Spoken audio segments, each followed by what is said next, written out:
శ్రీ గురుభ్యో నమః. నమస్తే అందరికీ అండ్ హ్యాపీ ఇండిపెండెన్స్ డే.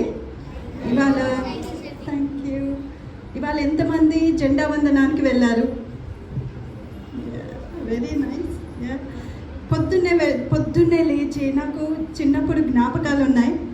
పొద్దున్నే లేచి తయారయ్యి వైట్ క్లోత్స్ వేసుకొని, షూస్ కూడా వైట్ పాలిష్ చేసుకొని మరి జెండా వందనానికి వెళ్ళే వాళ్ళం. మేము 7 కల్లా స్కూల్లో ఉండాలి. 7:30 కల్లా జెండా వందనం అయ్యేది. It is a very, I cannot express emotional feeling.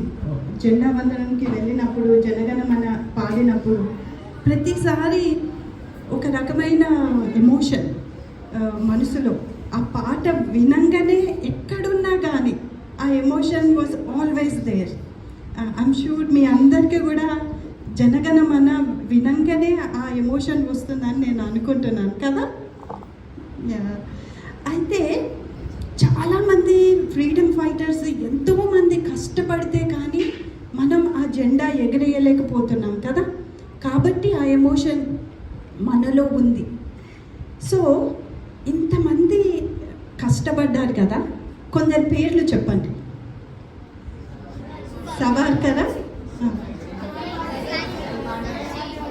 Subhash Chandrabose, Bhagat Singh, Tilak, yes బాగా, very nice, Jhansi Lakshmibai, yes yes. దీనివల్ల నాకేం తెలుస్తుంది తెలుసా? మీరు ఈ పేర్లన్నీ చెప్పగానే మీ టీచర్లు చాలా కష్టపడి మీకు ఎంతో బాగా నేర్పిస్తున్నారు అన్నది మాత్రం అర్థమవుతుంది. ఎందుకంటే మనకి ఇండిపెండెన్స్ వచ్చి ఎన్నేళ్ళైంది? 78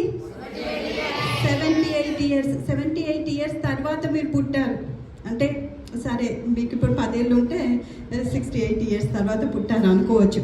but you still remember, you are remembering those people. అది that information is being passed on కదా. మీ టీచర్ల ద్వారా, మీ పేరెంట్స్ ద్వారా, మీ స్కూళ్ళల్లో మీకు చెప్పడం వల్ల మీకు తెలుస్తుంది. అయితే మీలో ఎంతమంది ఒక స్వాతంత్ర పోరాటాన్ని దాంట్లో వెళ్ళిన వాళ్ళని కలిశారు? ఎనీవన్? కలవలేదా? ఇంతమంది పేర్లు చెప్పారు కదా, కలవలేదు. అయినా వాళ్ళందరినీ గుర్తుపెట్టుకుంటున్నారు. I was fortunate. నేను చాలా చిన్నగా ఉన్నప్పుడు కొందరిని కలిశాను. అయితే ఇవాళ నా టాపిక్, తమ్ముడు వేణు ఇచ్చిన టాపిక్ ఏంటి అంటే ఇండిపెండెన్స్ అంటే ఏంటి, మెయిన్గా ఇండిపెండెన్స్ అంటే ఏంటి అని చెప్పమన్నారు. ఒక 4 మాటలు. సో నేను కలిసినప్పుడు ఒక్కొక్కళ్ళు ఒక్కొక్క రకంగా చెప్పారు. సామాన్య పౌరులు ఎవరైతే ఇండిపెండెన్స్ మూమెంట్లో పాల్గొన్నారో, రైతులు లాంటి వాళ్ళు ఏమనుకున్నారంటే బ్రిటిష్ వాళ్ళు వదిలేసి వెళ్ళిన తర్వాత మనకి పన్ను తగ్గిపోతుంది, అసలు ఉండదు. కొందరేమో అసలు ట్యాక్సే ఉండదు, ఉన్నా కానీ అవసరమైనంత మటుకే తీసుకుంటారు, చాలా తక్కువ ఉంటుంది అని రైతులు అనుకున్నారు. వేరాజ్ లాయర్స్, మా మామయ్య చాలా పెద్ద లాయర్ ఉండేవాళ్ళు హైకోర్టులో. లాయర్స్తో మాట్లాడినప్పుడు నాకు అర్థమైంది ఏంటంటే వాళ్ళు ఏమనుకున్నారంటే లాస్ అన్నీ బ్రిటిష్ వాళ్ళే రాశారు కాబట్టి ఇలా ఉన్నాయి. ప్రతిసారి కోర్టులో వెళ్ళినప్పుడల్లా మీ లార్డ్ అని మాట్లాడి ఆ లాస్ ప్రకారంగానే మనం వెళ్తున్నాము. సో మనకి ఇండిపెండెన్స్ వస్తే ఈ లాస్ అన్నీ మనం చేంజ్ చేస్తాము, చాలా డిఫరెంట్గా ఉంటుంది, మన లాస్ మనకు ఉంటాయి అలా అనుకున్నారు వాళ్ళు లాయర్స్. ఎడ్యుకేషన్ సిస్టంలో ఏమనుకున్నారంటే వాళ్ళు మనం చాలా బెస్ట్ ఎడ్యుకేషన్, కాంబినేషన్ ఆఫ్ గురుకుల and combination of western education తీసుకొచ్చి ఒక హోలిస్టిక్ ఎడ్యుకేషన్ సిస్టమ్ని తెస్తాము అని ఎడ్యుకేషన్ సిస్టంలో ఉన్న వాళ్ళు అనుకున్నారు. ఇలా ఒక్కొక్కరు ఒక్కొక్క రకంగా అనుకున్నారు. అయితే 78 ఇయర్స్ అయిపోయింది. కోర్టులలో ఇంకా లాయర్లు మీ లార్డ్ అని అంటున్నారు. అదే లాస్ ఇంకా ఉన్నాయి, బ్రిటిష్ వాళ్ళు రాసినప్పటివి ఇంకా ఉన్నాయి. ఎడ్యుకేషన్ సిస్టమ్ అప్పటికంటే బెటర్ అయిందా? లేదు. ఇంకా వర్స్ అయిపోయింది. మీరు యు ఆర్ ఎక్సెప్షన్, మీకు చాలా మంచి ఎడ్యుకేషన్ దొరుకుతుంది ఇక్కడ. I'm very impressed by VVK. నేను మీ గురించి చెప్పట్లేదు, దేశం మొత్తం గురించి చెప్తున్నాను. ఎడ్యుకేషన్ అలా ఉంది. గవర్నమెంట్లో అడ్మినిస్ట్రేటివ్ సిస్టంలో కూడా ఎటువంటి మార్పులు నాకు కనిపించలేదు. సిస్టమ్ ఎగ్జాక్ట్లీ అలాగే ఉంది. ఇప్పటికీ డిస్ట్రిక్ట్ కౌన్సిలర్స్ కలెక్టర్ ఉన్నారు. కలెక్టర్లు ఎందుకు ఉన్నారు? అప్పట్లో ట్యాక్స్ కలెక్ట్ చేయడానికి వాళ్ళది అది జాబ్ ఉండేది కాబట్టి కలెక్టర్ అన్న పేరు. ఇప్పటికి కలెక్టర్ అని ఎందుకు అంటున్నారు? నాకు అర్థం కావట్లేదు. మీకు అర్థమైతే నాకు ఒకసారి చెప్పండి తర్వాత. సో చాలా విషయాలు 78 ఇయర్స్ తర్వాత కూడా అలాగే ఉన్నాయి అని అంటే, ఇప్పుడు ఒకళ్ళని తప్పు పట్టామంటే ఒక ఏడాది తర్వాత మనం చేంజెస్ చేస్తాం కదా, 2 ఏళ్ళ తర్వాత అయినా సరే. కానీ దేశం మొత్తం అంటే చాలా పెద్ద స్కేల్ కాబట్టి 10 ఏళ్ళ తర్వాత చేంజెస్ వచ్చి ఉండాలి. ఇప్పుడు హిరోషిమా నాగసాకి పైన బాంబులు పడ్డాయా తెలుసు కదా. వాళ్ళ మొత్తం సిటీస్ మొత్తానికి పోయాయి. అయినా వితిన్ ఫ్యూ ఇయర్స్ మళ్ళీ మొత్తం సిటీ బిల్డ్ చేసుకోగలిగారు. అయితే స్వతంత్రం అంటే ఏమిటి అని మళ్ళీ ఒక ప్రశ్న వేసుకుంటే, ఇది స్వతంత్రమా, ఇప్పుడున్నది స్వతంత్రమేనా అన్నది ఒక ప్రశ్న నా మదిలో వస్తుంది.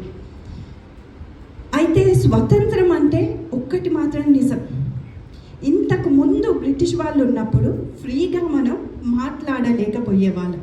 ఇప్పుడు వీర్ సవార్కర్ మాట్లాడినప్పుడు ఏమైంది? కొట్టారు. He was not able to express freely కదా.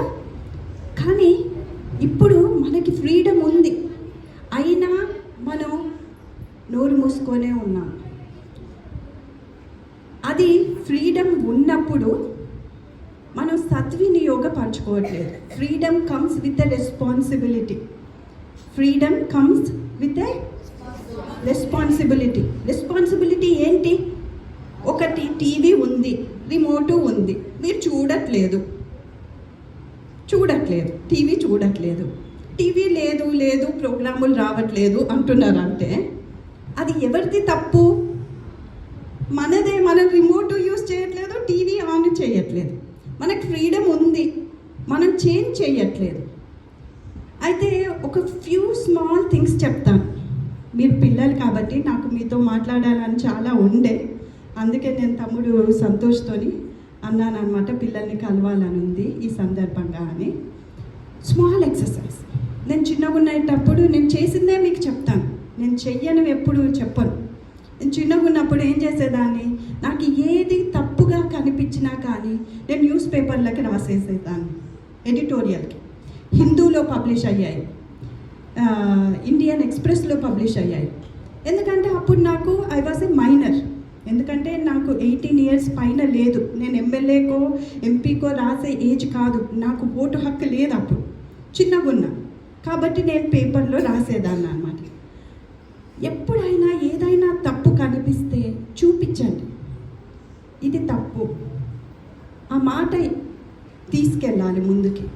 అయితే ఇప్పుడు మీరు చిన్నపిల్లలు కాబట్టి మీకు ఏది మంచి ఏది చెడు మీ టీచర్లు ఎప్పటికప్పుడు చెప్తూనే ఉన్నారు కదా.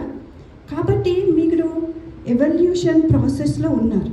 మీకు ఏదైనా డౌట్ వస్తే టీచర్లతో మాట్లాడండి, ఎలా ముందుకు తీసుకెళ్ళచ్చు. ఒక సమస్య ఉంటే ఈ సమస్యకి మనం ఎలా రియాక్ట్ కావాలి అన్నది ఆలోచించి టీచర్ల హెల్ప్ తీసుకొని ముందుకు వెళ్ళండి. పేపర్లకి రాయండి, ఎందుకు రాయట్లేదు? రాయాలి, ఎడిటోరియల్స్కి రాయాలి. కొంచెం పెద్దవాళ్ళు అయితే పిఐఎల్ ఏదో ఉంది కదా మనకి ఇప్పుడు, పిఐఎల్ అవి వెయ్యాలి. సిస్టంలో చేంజ్ రాకపోతే ఇంకా 100 ఏళ్ళ తర్వాత కూడా ఇండిపెండెన్స్ వచ్చి ఇదే పరిస్థితిలో ఉంటాం. ఎవరినో మనం అనుకోవడం కాదు, మనం ఏం చేస్తున్నాం అన్నది మనం ఆలోచించాలి. ఇంకొక స్మాల్ ఎక్సర్సైజ్ చెప్తాను. మీరందరూ పడుకుంటారు కదా, పడుకునే ముందు ఒక ధ్యాస పెట్టుకోండి. ఇవాళ నేను ఏం చేశాను, మన ధర్మం కోసం ఏం చేశాను, మన దేశం కోసం నేను ఏం చేశాను. ప్రతిరోజు పడుకునే ముందు రేపు ఏం చెయ్యొచ్చు ఆలోచించండి. ఎందుకంటే ఈ గిల్ట్ ఉండద్దు మన మనసులో, అరే నేనేం చెయ్యలేకపోయాను, ఎవరో వచ్చి చేస్తారు అన్నది నిజం కాదు, ఎవరో అది మనమే ఎందుకు కావద్దు అన్నది నా ప్రశ్న. నేను ఇంగ్లాండ్కి వెళ్ళాను, అక్కడ హిందూయిజం గురించి పాపం వాళ్ళకి సరిగ్గా తెలియదు, గూగుల్ చేస్తారు, ఒక సైట్లో ఒకటి చెప్తారు, ఇంకొక సైట్లో ఇంకొకటి చెప్తారు. కాబట్టి టీచర్లకు కూడా ఏది కరెక్టో తెలియదు, వాళ్ళు హిందువులు కాదు, టీచర్లు పిల్లలకి ఏదో తప్పు తడకలు అంతా నేర్పించేస్తున్నారు, అది తప్పు కదా. కాబట్టి నేనేం చేశాను, అలా కాదు అని నేను I joined SACRE standing advisory council for religious education, అక్కడ లోకల్ ఎడ్యుకేషన్ అథారిటీలో నేను జాయిన్ అయ్యి తర్వాత మెల్లగా నేనే సిలబస్ రాయడం మొదలుపెట్టాను. So government agreed for that, అది అగ్రీడ్ సిలబస్ అన్నమాట. ఆ సిలబస్ వందలాది స్కూల్స్లలో మన హిందూ ధర్మం గురించి that syllabus is being followed in England అన్నమాట.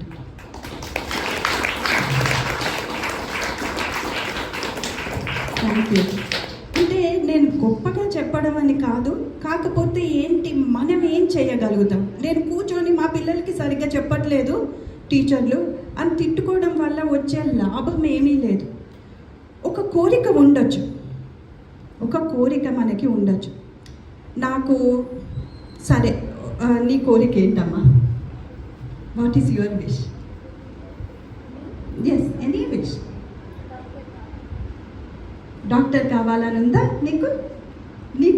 నీకు డాక్టర్ కావాలని ఉంది, పర్ఫెక్ట్. సో డాక్టర్ కావాలని ఉంటే కోరిక, ఇట్స్ ఎ వెరీ గుడ్ కోరిక. యా, ధర్మబద్ధంగా కూడా it's a very good one. కోరిక ఉండగానే కోరిక తీరుతుందా? క్వశ్చన్ లేదు కదా. ఆ కోరికని ఒక గోల్ లాగా మార్చుకోవాలి. It has to become a goal, it has to become a target. ఆ టార్గెట్ ఒకటి అనుకున్న తర్వాత అప్పుడు then you will start working towards that target కదా. నేను డాక్టర్ కావాలి అనుకోగానే సరిపోలేదు, అది ఒక కోరికలాగా మననం ఉండాలి. ప్రతిరోజు పడుకునే ముందు నేను డాక్టర్ కావాలని అనుకుంటే రేపు నేను ఏం చెయ్యొచ్చు, ఇవాళ నేను ఏం చేశాను, ఇవి రెండు అనలైజ్ చేసుకోవాలి.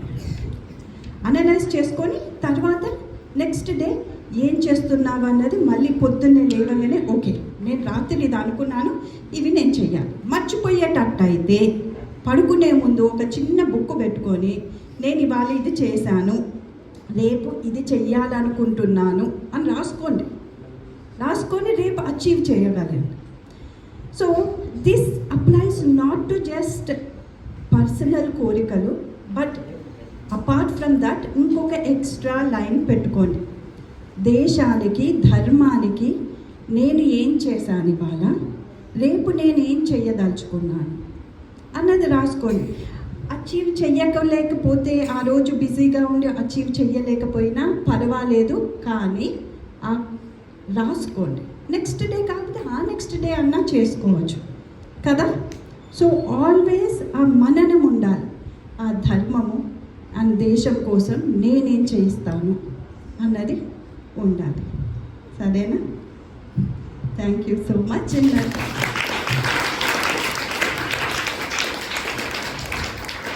నాకు ఈ ఆపర్చునిటీ ఇచ్చినందుకు తమ్ముడు వేణుకి అండ్ కిషోర్ గారికి అండ్ ఆల్సో సంతోష్ గారికి థ్యాంక్ యూ సో మచ్.